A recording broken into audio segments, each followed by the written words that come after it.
Welcome back. In this lecture, we'll try to understand deliberative democracy, the theory of deliberative democracy. Right. So, deliberative democracy. Again, before understanding anything, we'll understand what does deliberative means. What does deliberative means? Right. Now, let's imagine a situation. You are in a relationship and you are fighting over something. Right. You are having a argument, right? As small as what we are going to eat on a date night. Your girlfriend says that let's go to a Chinese shop. You say I don't want to eat Chinese, I want to eat Italian. Right. So girlfriend says Chinese, you say Italian. Girlfriend says I have eaten Italian only yesterday with my office colleagues, with my friends. You say I have eaten Chinese yesterday and I get sick when I eat Chinese, I get acidity. Your girlfriend says I want to eat Chinese, I am going to eat Chinese because I really want to eat Chinese. Uh, I cannot live without it. You say that Chinese we can eat anytime. We'll order Chinese in the uh, before sleeping. We'll eat and then Netflix and chill, and then we'll eat and we'll sleep. Let's for now let's eat Italian. Right? You keep fighting, fighting, fighting. Then then the girlfriend or boyfriend, one of them backs out, says we will not eat both. We'll eat something else. Right? If we eat Chinese, you are going to get angry. If I eat Italian, I'm not going to feel well. Right. So let's not eat both. Why to spoil each other's mood and have let's have some tacos. Let's have some Mexican food. So they both agree on eating Mexican food. Right. What has happened here in this argument, in this small argument? What has happened that a person gives his reasoning, another person gives their reasoning. Right. Reasoning happens. Then out of reasoning, out of deliberation, there is something better which comes out of it, right? A middle path, or a situation where both of the people are winners, right? All of the people in a deliberative situation are winners. There is no loser, right? Right. So this is the idea behind deliberative democracy. Core word is deliberation. In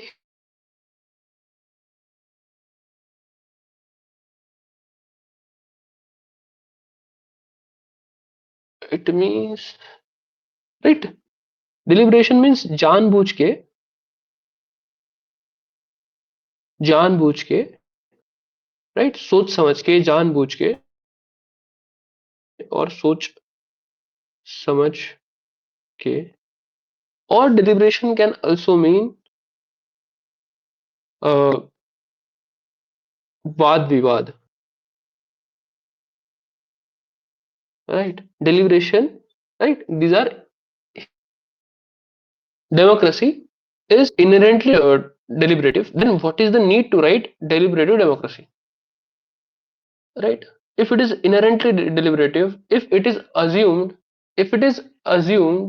within the word democracy that there is going to be deliberation, that there is going to be deliberation, then what is the need to write deliberative democracy? What is the need to write deliberative democracy?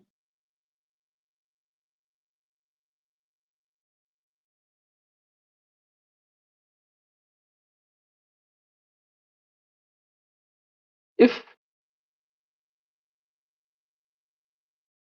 if democracy is thought to be inherently deliberative or need to hyphenate deliberation? What is the need? What is the need? Because world today, world today has has been seeing decline of legislature,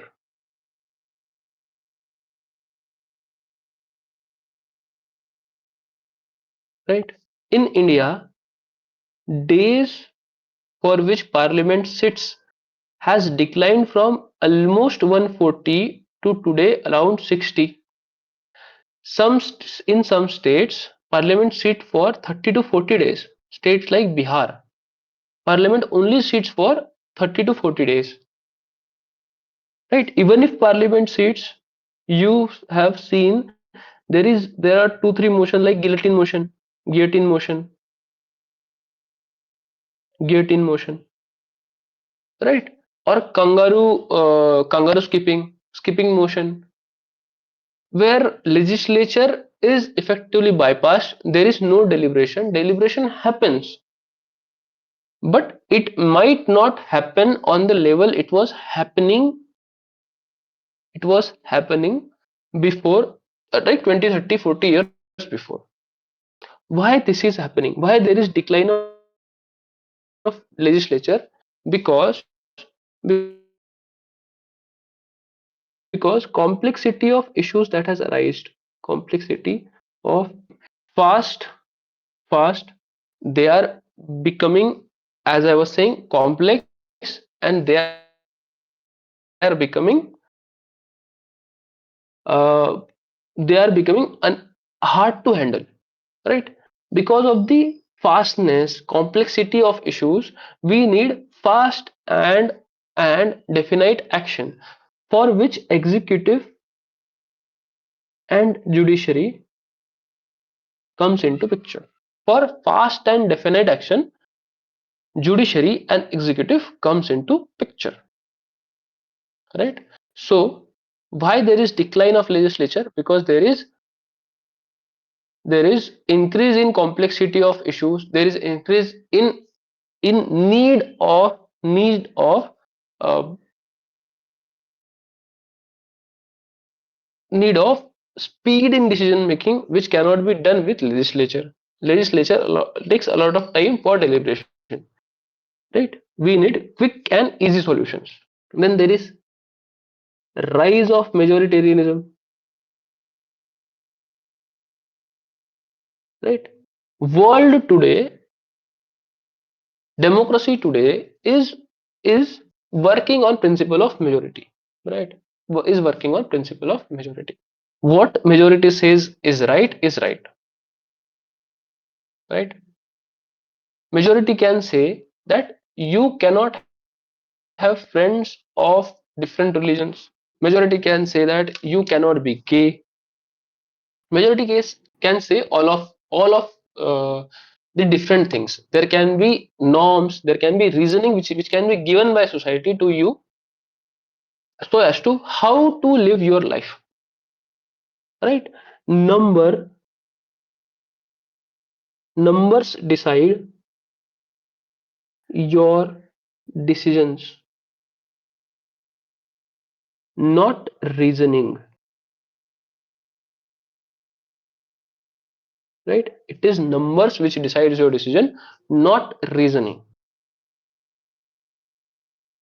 So there is need of deliberation again. The third issue, so as to why deliberation is needed, why hyphenation is needed, why there is a need of explicitly saying that democracy should be deliberative, because public fear is not free, because public sphere is not free, right? Whatever whatever elites, whatever powerful people say, Media will run that story. Media will run that story. So public sphere, media, it is not free. What goes on prime time news, it is not decided by editors. It is decided in government offices, right?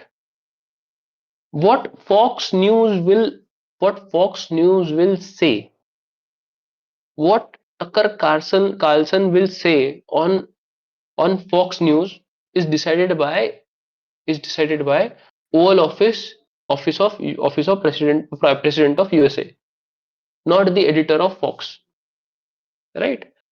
Public sphere media is not free. If media is not free, where do you think deliberation is going to happen?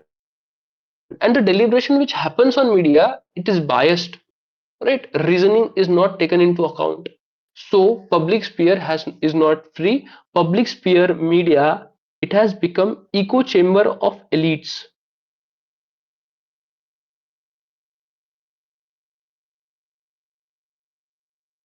right? Media has become echo chamber of elites,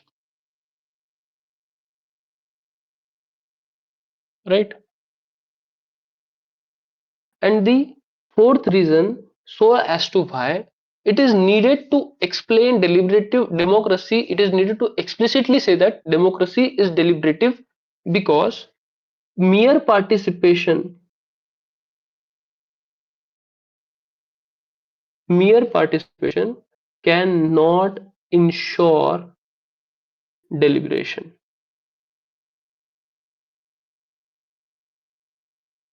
right? Mere participation cannot ensure deliberation. For deliberation, you need capacity to speak, and you need conducive environment to speak as well, right? I remember a haunting video on YouTube, right?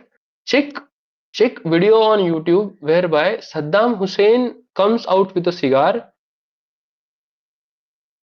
and and in front of his party member he start reading names of people of his party, around 50 to 60 names, right? All of those 50 or 60 people, they get up, they get out of that they get out of that auditorium, and they are never seen again. They are never seen again, right? So what Saddam basically did with the people who were participating in the affairs of Iraqi state, right? They were participating in affairs of Iraqi state. They were members of his party. Can they speak? Can anyone speak in such environment? You cannot, right? The capacity will be curbed, capacity will not be there, and conducive environment is not there at all. If you speak, you are going to get killed in a conducive environment, right? So mere participation cannot lead to deliberation. It cannot ensure deliberation, right? North Korea has a lot of participation of people of North Korea in Communist Party of North Korea.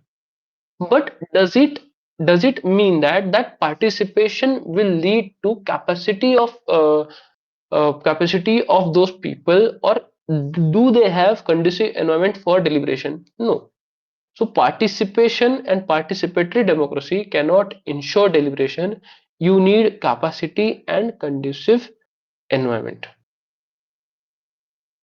right? You need capacity and conducive environment. So why it is needed to say that democracy should be deliberative, why it is not assumed to be, because these issues these issues, the coming issue, right, and the contemporary issues are also there.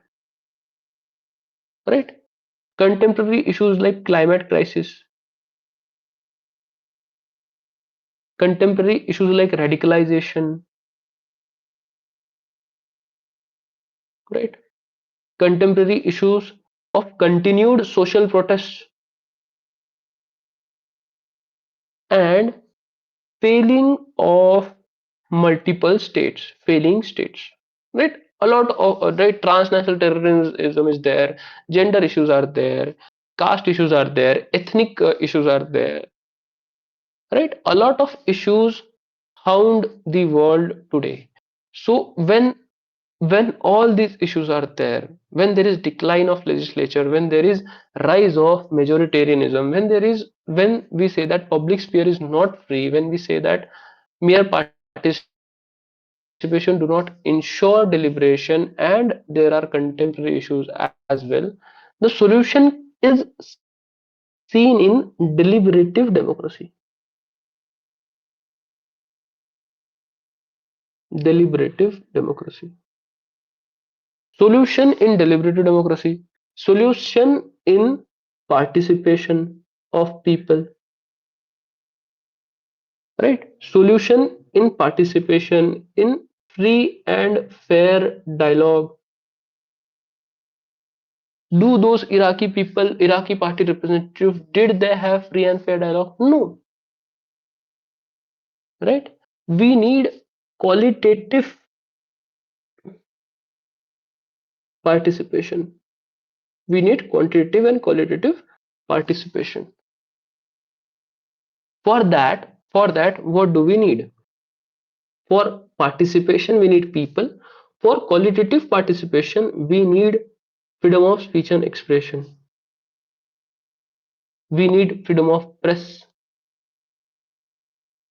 We need we need capacity building as well, right? As I was saying, mere participation is not does not cannot ensure deliberation. For deliberation, you need capacity and you need conducive environment. So conducive environment can be made by freedom of speech and expression, freedom of press. For capacity building, you need education, you need information flow, right? Then instruments like RT, right to education, RTI, right to information, comes into picture, right? This is need of deliberative democracy. This is need of deliberation. This is why. This is why we will we will say we will say deliberative democracy as two different words. We will not think it as implicit, right? We won't think deliberative democracy implicitly has deliberative element in it, but we will say that deliberative part of democracy should be explicitly mentioned, right? This is not a new concept, to be very honest, right? This is not a very new concept. We have gone through Greek ideas, we have gone through Hannah Arendt, we have gone through J.S. Mill, right? All of them talk about freedom of speech and expression. Some of them talk about active participation of people, right? So not really new idea, right? We have actually seen some facets of deliberative democracy in Rawls as well. Rawls' concept of original position, overlapping consensus, overarching consensus, public reasoning, private reasoning, right? We have seen these concepts. What is public reasoning? What is public reasoning? Reasoning given by a person of a particular comprehensive doctrine to dif, to a person of different comprehensive doctrine, right? This is public reasoning. The reasoning which you give publicly, the reasoning which you give publicly, and with public reasoning, the the elements which are acceptable to all, the common minimum program which is acceptable to all, that program will be accepted by all. So what is this? This is nothing but deliberative democracy. Two people of different comprehensive doctrines are arguing. One who gives better argument wins. one who gives better reasoning wins, and the principle which comes out of it, the principle which comes out of that reasoning, right, is is used as the principle which is accepted by all. This is nothing but deliberative democracy, right? Right. I'll start with, right. I gave you gist of what who has till now talked about in some capacity about deliberative democracy. Right. Now I will explain each of them one by one. Right. We'll try to understand some theories of deliberative democracy. Some theories of deliberative democracy.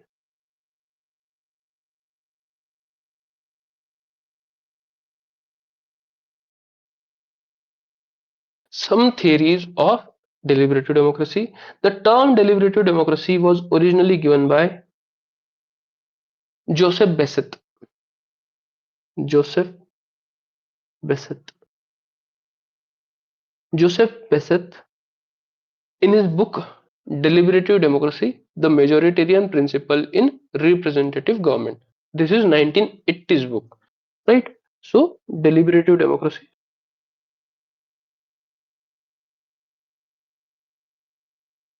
a majoritarian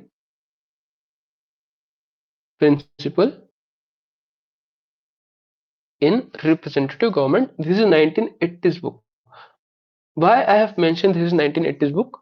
Because Rawls' book came before Bessett's book, and Rawls' theory of justice came in 1971.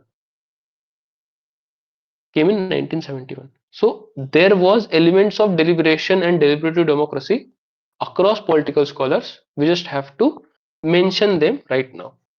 Right? I'll start with Greece. Right? Who had elements of deliberation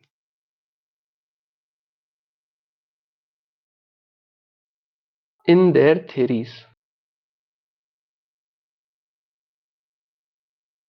Right? I am stating a new name, but Pericles. Pericles. He is an Pericles. He is an Athenian statesman. He is Athenian statesman. He was an Athenian administrator. What this Athenian administrator say about democracy? He says that he says that deliberation is not deliberation is not a roadblock to arrive at good decision. Rather, it is an necessary condition. It is not an obstacle, but a necessary condition to arrive at right condition, right decision, right condition. Right. I will mention the actual quote. Do not worry. So, what does Pericles said? He says that deliberation is never an obstacle to right decision. Rather, a necessary necessary condition to arrive at right condition or right decision. Right? Deliberation is never an obstacle, but it is necessary condition. Right? Then we have seen this. We have seen this. Aristotle, we have seen in quite a detail. Aristotle, the very famous quote of Aristotle, right? Aristotle in his book, of course, remember books give you extra marks in paper. So Aristotle is, right. I will make you remember some of Aristotle so as to why he said it, the thing he said. Right? Aristotle is critique of Plato. Plato, what Plato says? Plato says that wisdom wisdom is needed to run the state. He says that wisdom of philosopher king, will be able to run the state in smoothest possible way. In critique of this, Aristotle says that Aristotle using his common sense, Aristotle using his common sense says that common man deliberating together can always reach to better decisions than experts working alone. Common man can reach to better decisions than experts working alone. Right? If I have to make a policy about manual scavengers, right? If I have to make a policy on manual scavengers, or if I have to make a policy on rural workers, who I will ask about ruler, how ask about policy making? Will I ask bureaucrats? Will I ask will I ask bosses of rural workers, the farm owners, or will I ask rural workers themselves so as to why, what you need, what are the issues which you have? I will ask rural workers. They will give me better pointers, better insight with respect to policy making than bureaucrats or the bosses of workers. It is better to always ask, it is better to always ask to the person who has most information about a particular situation. Right? So common man deliberating together can always reach to better decisions than experts working alone. Right? Then there is J.S. Mill, the reluctant Democrat. J.S. Mill, the reluctant Democrat. In his book on representative government,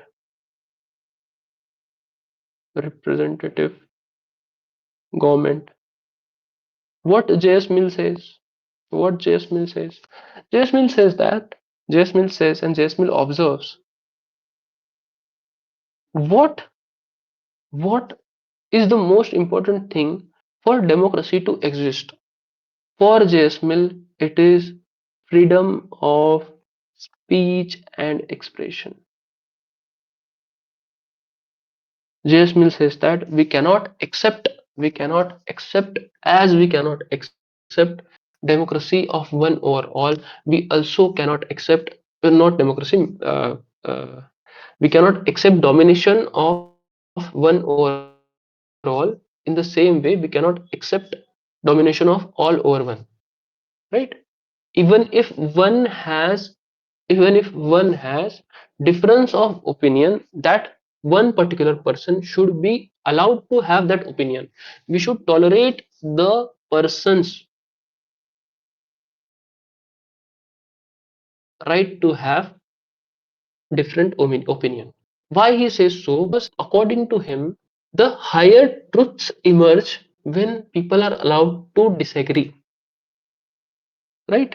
Higher truth emerge when people are allowed to disagree and people are allowed to speak. When people speak,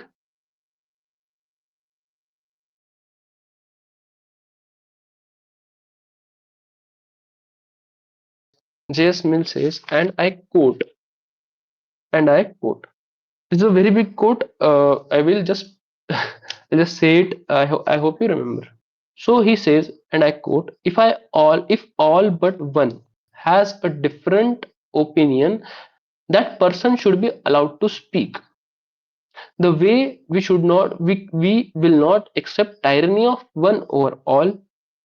Similarly, we cannot accept tyranny of all over one. Thus, we should allow everyone to speak. He says that, and I quote, even mad should be allowed to speak. Even mad should be allowed to speak. He says that even if a person is mad, you have to listen to him because you don't know you don't know what truth might come out of that person's speech, right? So speech for JS Mill is the most important thing. Even if you are mad, you should be allowed to speak, right? So what basically he tries to say, what basically he tries to say by freedom of speech and expression and higher truth will eventually emerge, right? Almost something like Satyameva Jayate. Satyameva Jayate. The truth always wins. It is similar idea to this, whereby he says that with deliberation, with speech, higher truth will eventually emerge. So again, I will go back to deliberation. I will go back to reasoning. I will go back to speech. Then there is Hannah Arendt. Hannah Arendt, in her book In Human Condition, she gives triad of work, labor, and action. For for Hannah Arendt, action is political action. And how do you do political action? Right? What is the way to do political action? It is to express yourself. It is to express yourself. And for that, she says that action is speech. Action is speech only when we perform action, we can be free.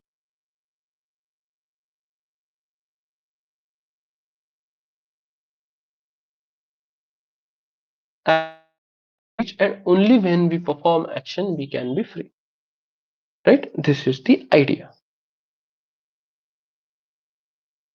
Right? This is the idea. This was some sort of deliberation that scholars had in their thinking, sort of substantive element of deliberation that scholars had in their philosophies, in their theories. But the real contribution with respect to deliberative democracy was of two people. Number one is Rawls, John Rawls, A Theory of Justice and Political Pluralism, and the second person is Habermas. His two books are Structural Transformation of Public Sphere and Legitimation Crisis. Right? I'll start with Rawls. Right? I'll begin with Rawls. Rawls. John Rawls, the great American philosopher. John Rawls. John Rawls, right? Understanding John Rawls' situation, how John Rawls is situated itself, we have to understand his situation first, right? We have to understand his perspective, where he's coming from, right? He's coming from a liberal perspective. He's coming from a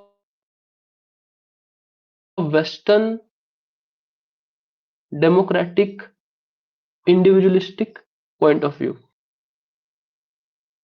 right? Individualistic point of view. And the two major concepts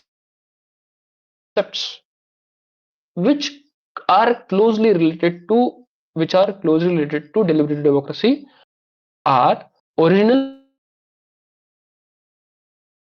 position and public reasoning. Right? I'll start with original position. So concept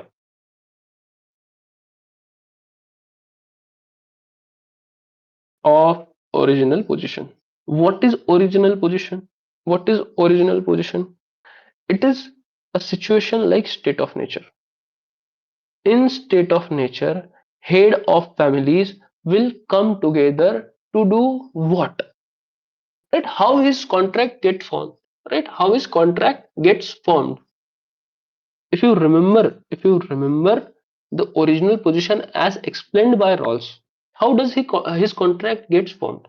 Head of families will come together to deliberate, to give reasoning. to give what? To give reasoning.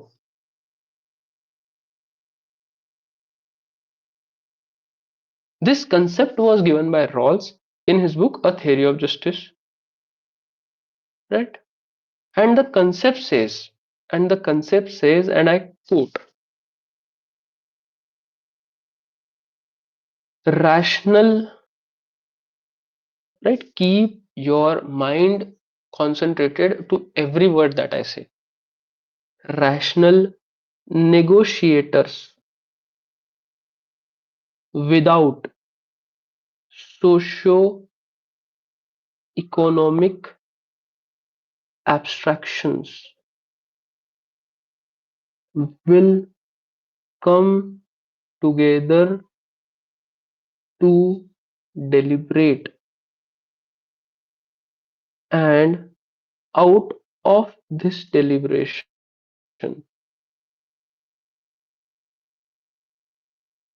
out of this deliberation, the concept which will be acceptable to all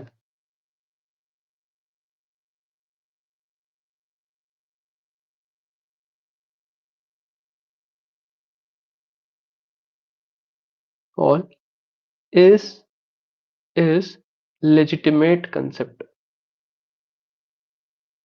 or the concept or the principle which is acceptable to all. Basis on this principle, public policy can be formed. Basis on this principle, social contract can be formed. Right? Rational negotiator without socio-economic abstractions will come together to deliberate. And out of this deliberation, the principles or concept will be acceptable to all is a legitimate concept. This is the original position. People will go behind veil of ignorance, but it is assumed that those people are rational, right? How I am connecting original position to deliberative democracy, you have to understand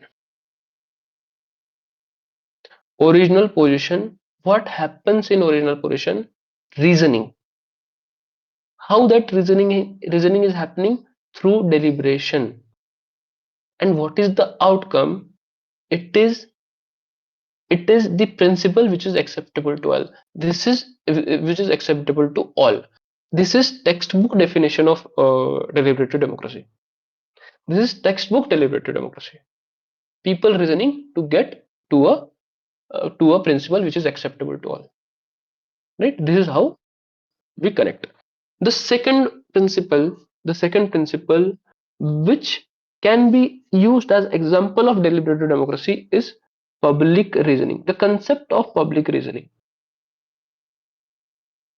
a bit underrated concept of Rawls, a bit underrated concept of Rawls, was given by him in his second book. What is the name of his second book? The name of his second book is Political Liberalism. In his book Political Liberalism, he gives concept of public reasoning. What is public reasoning? What is public reasoning? By the word public, it is going to happen in media, in let's say parliament, in let's say a place which is accessible to all, a place where deliberation can be happened and can be happening with everyone. So public reasoning. What is the definition of public reasoning as given by Rawls? Right? Rawls say, and I quote, it is public reasoning is reasoning given by follower of one comprehensive doctrine to follower of another comprehensive doctrine. Right? What is comprehensive doctrine? It is a way of life. It is a way of life, right? Hinduism, Islam, Christianity, communism, these are way of life. This is worldview. This is way of thinking. This is way of thinking. Basically, people with two different people with two different comprehensive doctrine give give reasoning to each other. And if you remember Rawls, yes, if you remember Rawls, he says that after reasoning, after reasoning, after reasoning, some some principle or some common minimum ground will emerge, right? Some common minimum ground will emerge, right? So there is no need of overlapping, sorry, not overlapping, there is no need of overarching consensus,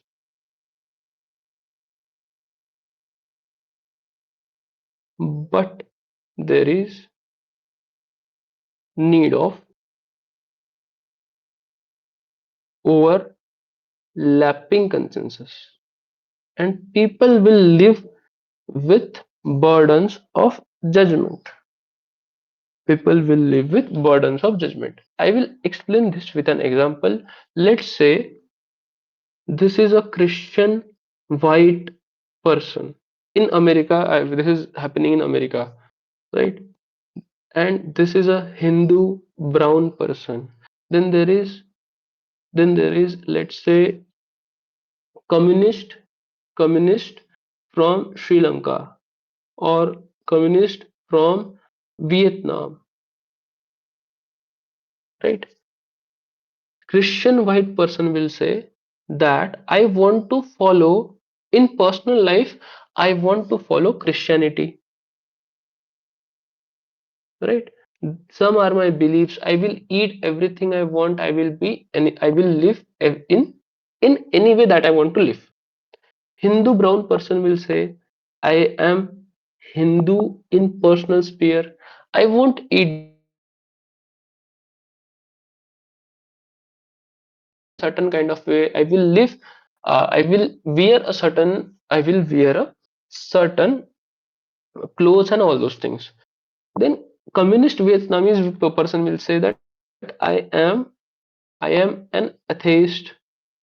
I don't believe in any god. I want to eat whatever I want. I want to live whatever however I want, and I don't want to believe in capitalism. But both of this person rationally come at argument that Christian white person say that yes, I am okay with democracy.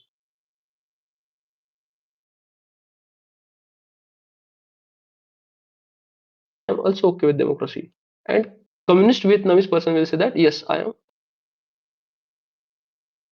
Have consensus on other elements of their life. They have consensus on political political system which all of them agree democracy to be.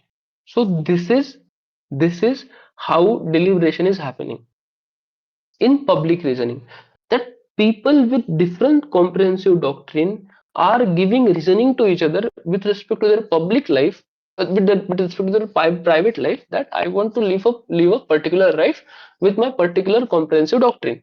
But all three of them agree that in public, in politics, democracy is the best kind of system. And this is where they have overlapping consensus. This is where all of their reasonings accept each other. There is burdens of judgment with respect to their personal life, but all of them by reasoning comes to the decision that democracy is the best kind of system from reasoning and consensus, right? So this was start of deliberative democracy. We have understood elements of deliberation across scholars, but the real idea and the detailing was really given by Habermas, Jürgen Habermas, in his book Structural Transformation of Public Sphere. We'll start with Habermas from the next lecture. I hope this helped. Thank you so much.